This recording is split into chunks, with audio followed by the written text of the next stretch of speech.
सोयगाव तालुक्यातील अजिंठा वनपरिक्षेत्र हद्दीमध्ये जंगली माकडं आणि डुकरांनी धुमाकाळ घालून सोयाबीन पिकांची पूर्णपणे विल्हेवाट लावली आहे। शेतकऱ्यांचं मोठं नुकसान झालं। मात्र अजिंठा वनपरिक्षेत्र अधिकारी संतोष दोडके यांचं पूर्णपणे दुर्लक्ष।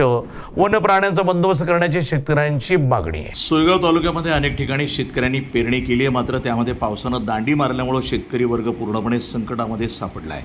त्यामुळे शेतकऱ्यांवरती दुबारी पेरणीचं महासंकट निर्माण झालंय। यामध्ये सोयाबीन पिकावरती टिटवी, पळसखेडा, सावळदबरा या परिसरामध्ये जंगली डुकरांनी आणि माकडांनी आणि इतर वन्य प्राण्यांनी सोयाबीन पिकावरती हल्ला करून सर्रासपणे शेतामध्ये घुसून सोयाबीन बीजवाई मोठ्या प्रमाणात वेचून खात आहे। त्यामुळे शेतकऱ्यांमध्ये पूर्ण भीतीचं वातावरण निर्माण होऊन पूर्णपणे दहशत निर्माण झाली।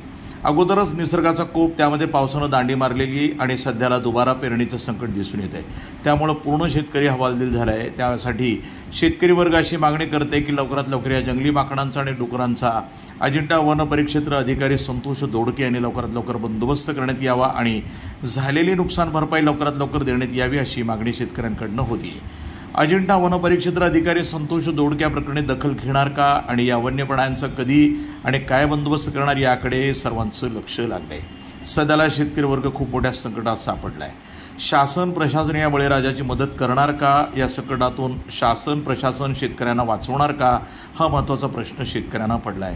अशा बेजबाबदार घटना घडत असून त्यामुळे मोठ्या प्रमाणामध्ये शेतकरी आत्महत्या करत आहेत। शेतकरी आत्महत्या रोखण्यासाठी शासनानं आणि प्रशासनानं शेतकऱ्यांसाठी मदत होईल अशी उपाययोजना करण्याची खूप आवश्यकता आहे।